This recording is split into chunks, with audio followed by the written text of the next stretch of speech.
Salut chers fidèles abonnés de la chaîne Cliquez pour gagner. Dans cette vidéo, nous allons parler du projet Shiba en comparaison avec le projet Breeze. Oui, ces deux projets-là, vous allez comprendre, il y a certaines personnes qui sont perdues dans ces deux projets-là. Ce n'est pas un conseil d'investissement, mais nous allons faire une analyse approfondie de ces deux projets-là, comme vous les aimez si tant sur ces chaînes, afin de savoir les risques que vous courez en investissant dans X ou Y projet.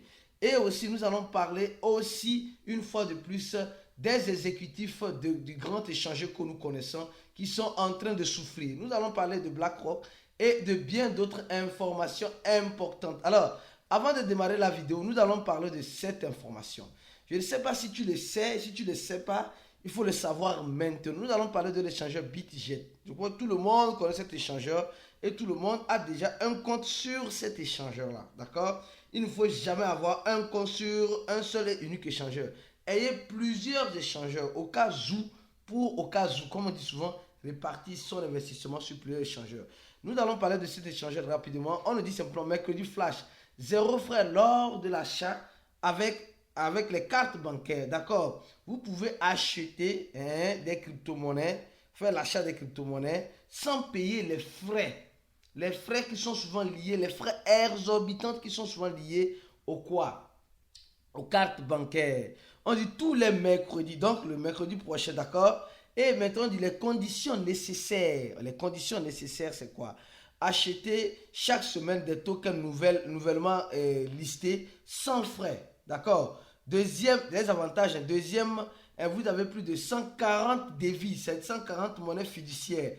J'espère que il y a le dollar, l'euro, le dollar brésilien, le dollar canadien, le dollar australien. Et j'espère que le franc CFA aussi fait partie. D'accord? Et il y a aussi achat instantané des crypto-monnaies telles que le Bitcoin, le USDT, l'Ethereum et la monnaie de BitGet, BGB et d'autres. Les conditions des utilisateurs doivent participer. D'accord? Tu dois participer. Comment acheter? Regarde cette vidéo-là. Il y a des informations ici. Ensuite, il nous dit que tu dois faire le KYC. Le KYC, c'est très important.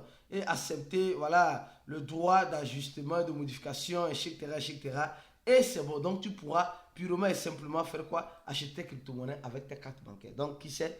Clique sur le premier lien en dessous de la vidéo pour essayer de créer ton compte là-bas et acheter tes crypto-monnaies avec la carte bancaire sans frais. Alors, aujourd'hui, on nous dit ceci. Attention, aujourd'hui, on nous dit ceci. On nous dit ceci. La citation de Cliquez pour nous dit ceci. Le FOMO est l'ennemi du bon investisseur. Les gars, le FOMO, la peur de perdre l'opportunité, c'est le moment où tu perdras l'opportunité. Souvent, quand tu as peur, c'est en ce moment-là que tu commences par faire de n'importe quoi. Imaginez-vous, quand quelqu'un face à quelque chose, la peur, l'engouement, parce que le FOMO, c'est quelque chose qui est plus psychologique dans l'écosystème de la crypto-monnaie, où on te fait croire que non, cette montée que tu es en train de voir actuellement là, elle va faire plus que ça. Elle va faire plus que ça. La montée actuelle. Mais souvent, on voit certaines montées sans fondement, même pire même, sans fondement. Sans, voilà, c'est juste un pompe et après il y aura un dump. Mais quand il y a la montée a un fondement intéressant, alors ça peut peut-être toutefois continuer sur le moyen et long terme. Mais quand il n'y a pas de, il n'y a rien concrètement, parce que tout le monde court pour acheter, parce que tout le monde se lance, c'est là maintenant que toi aussi tu vas te lancer et c'est là que le FOMO deviendra ton ennemi. Donc tu dois comprendre clairement et simplement que le FOMO, acheter une crypto-monnaie quand elle est en train de monter peut être une belle opportunité pour toi, comme peut être aussi, voilà, c'est pas en quelque sorte, peut te ruiner. Peut te ruiner. Donc, j'espère que tu es déjà en train de comprendre. Tu es en train de comprendre parce que la crypto-monnaie n'est pas réservée pour n'importe qui. Hein? Si tu me regardes, c'est que d'abord, tu n'es pas n'importe qui. Donc maintenant, tu es déjà un investisseur si tu me regardes. Mais pour être un bon investisseur, alors mon frère et ma soeur, viens te former en cliquant sur le deuxième lien en description de la vidéo où tu vas voir cette page-là. Hein, tu remplis cette page-là. Il y a plus de 1783 personnes qui ont déjà rempli cette page-là pour se joindre à nous. Alors, rapidement, on va parler de quoi? Du Bitcoin, mes frères et sœurs. Hier, nous avons vu le Bitcoin qui est en train de dégringoler. Le Bitcoin qui a beaucoup dégringolé, qui a quitté 37 000 $, je peux le dire il y a quelques jours, à 35 000 $. Mais que s'est-il passé? Comme on vous l'avait promis hier, de vous dire pourquoi cette chute du Bitcoin de 36 000 à 35 000. D'accord, vous savez, nous sommes dans un écosystème où la manipulation est la pièce maîtresse. La manipulation est la pièce maîtresse, en quelque sorte, de notre écosystème. Et quand il parle de cet écosystème, vous savez très bien, vous savez déjà très bien ce qui peut arriver et ce qui pourrait arriver.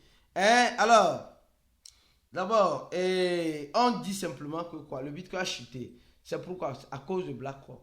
En tout cas, l'analyse que moi j'ai pu faire, je vais vous l'expliquer ici pour que vous puissiez mieux me comprendre. Enfin, qu'on puisse attaquer rapidement notre sujet.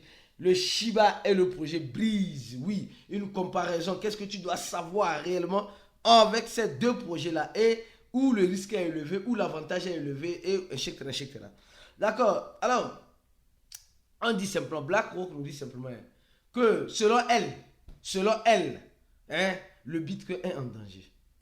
Le Bitcoin est en danger. Donc, déjà, BlackRock qui dit simplement qu'il demande les ETF sur le Bitcoin, et aujourd'hui, elle vient nous dire au même moment que les ETF qu'elle est en train de demander sur le Bitcoin là, le même produit est en danger. Mais il nous explique clairement, ceux qui sont en train de mettre en danger son chouchou Bitcoin, son chouchou qui veut manipuler. Les gars, BlackRock sait aujourd'hui pertinemment que l'écosystème de la crypto-monnaie se lie à elle.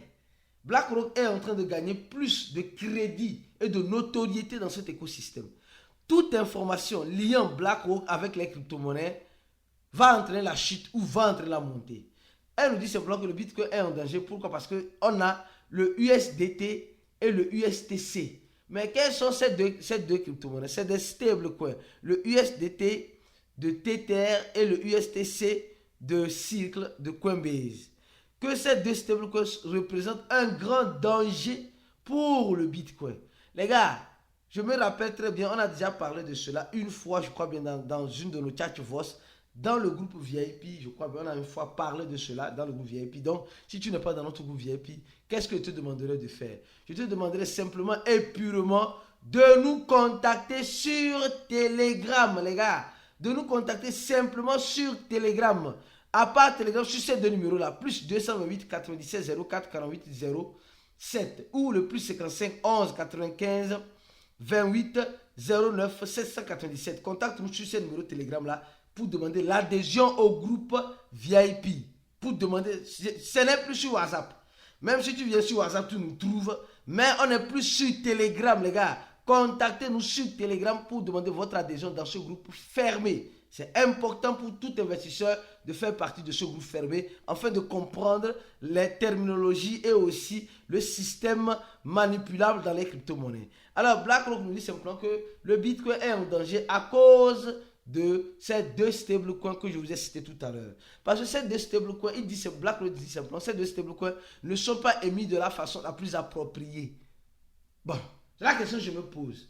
Bon, ce n'est pas approprié. Alors, BlackRock va venir avec une autre solution. Il va venir avec une autre solution parce que, effectivement, le Bitcoin est en danger. On ne devait même pas baser même le Bitcoin avec le dollar américain. On devait baser cela avec la parité même de l'or. Là, c'était mieux.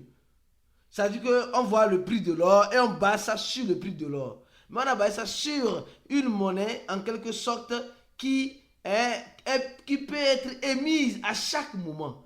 Et quand c'est comme cela, ça commence par représenter un grand danger. Un grand danger. Donc, BlackRock nous dit simplement de faire attention. Le Bitcoin est un grand danger et elle n'a pas tort. Quand nous voyons très bien, elle n'a pas réellement tort. Nous avons vu ce qui s'est passé avec les stablecoins algorithmiques. Le pire peut arriver aussi avec les stablecoins et les stablecoins standards que nous connaissons. Si on plus le cash dans le cash, qu'est-ce que ça va devenir? La question est posée. Alors, on va parler d'une information importante aussi concernant Binance. Les gars, on dit les exécutifs du client de Binance sont séquestrés et sont forcés de transférer leur crypto-monnaie. Les gars, aujourd'hui, quand certaines personnes apprennent que tu es dans Binance ou tu travailles avec Binance, alors vous savez ce qui se passe. Nous avons vu ce qui s'est passé à Monténégro et le CEO de Binance était obligé de bloquer les fonds, son équipe était obligée de bloquer les fonds de ces personnes-là. Et ça va devenir monnaie courante, les gars. Préparez-vous, ça va devenir monnaie courante. Parce que on dit, le support client de Binance aussi a dit qu'il y a un certain processus, pardon, qui sont en train d'être mises pour envoyer les fonds ou bien pour demander les fonds des exécutifs de Binance. Les gars, c'est vilain. Je dis ça là, c'est vilain. Parce qu'on sait que tu es dans les crypto-monnaies, qu'on va venir te séquestrer. Vous me séquestrez, vous n'aurez rien. Il n'y a rien donné. Il n'y a rien. Le jeu est fini chez moi ici. Donc les gars, nous devons faire très attention. C'est vrai, nous sommes dans la spéculation, mais ne cherchons pas tellement l'argent facile. Souvent l'argent facile ou l'envie de la richesse nous pousse à faire certaines choses inappropriées comme ces genres de choses. Donc restez prudent et vigilant quand vous êtes dans les courses de la crypto-monnaie. On a déjà parlé de cela dans notre chat voice plusieurs fois. Les investisseurs de la crypto-monnaie doivent sécuriser leurs fonds.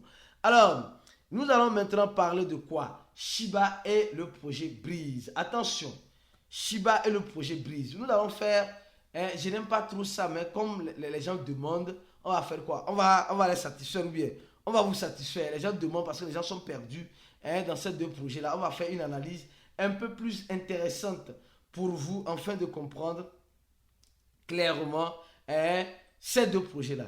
Alors, aujourd'hui, nous sommes en train de voir le projet Shiba et le projet Breeze. Le projet Shiba en question, d'abord, nous sommes en train de voir le projet Shiba en question qui a 5 zéros après la virgule et le projet Breeze qui a 6 zéros après la virgule. D'accord? Donc, 1 zéro de moins au niveau de Shiba comparé à Breeze. D'accord? Nous sommes en train de voir la capitalisation boursière de Breeze qui est de combien? Qui est de 60 millions et le volume qui est de 1 million de dollars. Or, avec Shiba, on voit la capitalisation qui est de 5 milliards et le volume qui est égal à 177 millions de dollars. On voit que déjà, le projet Shiba fait, je peux dire, au niveau de la capitalisation, fait fois 5 000, disons fois 5 000, le projet Breeze. Donc, ça veut dire simplement qu'il y a beaucoup plus d'investisseurs dans le projet Shiba. D'accord? Alors, quand on prend le total supply, nous voyons aussi qu'on a un total supply sur Breeze un peu, je peux dire, même chose. Mais le Shiba a déjà fait un burn. Regardez ici, on va prendre Breeze, on va voir, vous allez voir. On a déjà fait un live ici où on a dit clairement que les burns ne signifient pas grand-chose. On voit le Shiba qui a un total supply de 1000 milliards et aussi le Breeze, attention, je vais prendre le smart contract BP20, d'accord, de Breeze. Et le Breeze qui a aussi un total supply de 1000 milliards, disons les choses comme 1000 milliards aussi, donc presque le même total supply. Alors quand on prend le projet Breeze, on voit clairement que leur burn est déjà arrivé à 60%. Donc sur les 1000 milliards, 60% ont été burnés. Mais sur les Shiba, la moitié ont été burnés. Donc il y a plus de burn sur le projet Breeze Token que sur le projet Shiba. Sur Breeze, à chaque transaction, tout ce que vous allez voir, il y a des burns. Donc ils font d'énormes burns.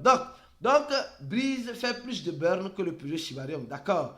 Mais ceux qui pensent que c'est souvent les burns qui font valoriser une crypto-monnaie, regardez la différence.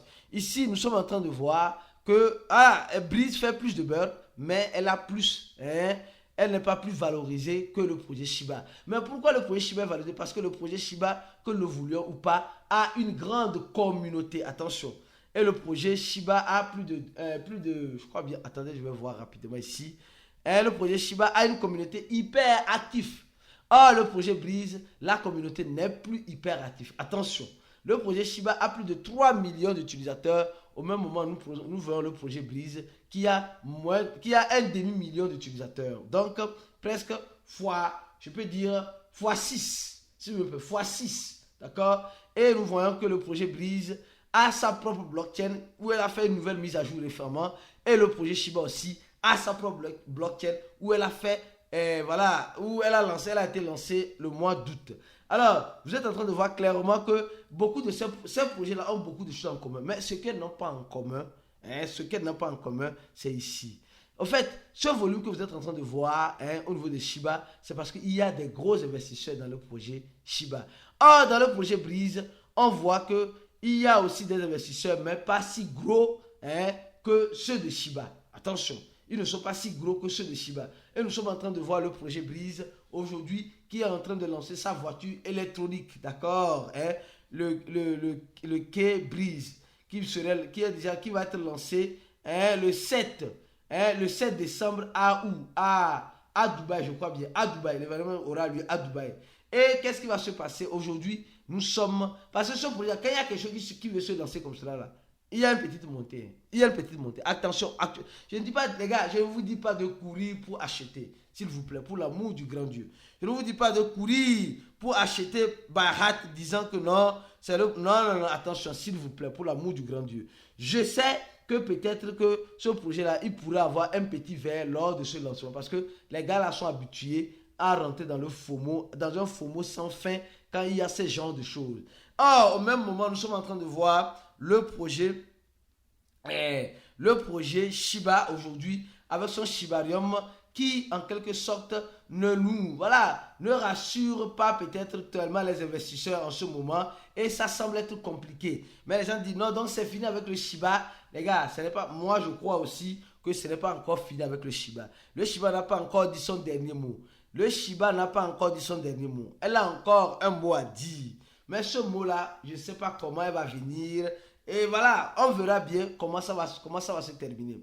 Donc, comme je dis souvent, espérez le meilleur et préparez-vous au pire. Les crypto-monnaies, ce n'est pas le champ de cacao de ton papa. Tu ne dois pas avoir une espérance absolue dans le projet Shiba ou une espérance absolue dans le projet Breeze. Les gars, dormez les deux yeux ouverts. Vous êtes rentrés dans les crypto-monnaies, pourquoi? Pourquoi vous êtes rentré dans les crypto? Votre objectif de base.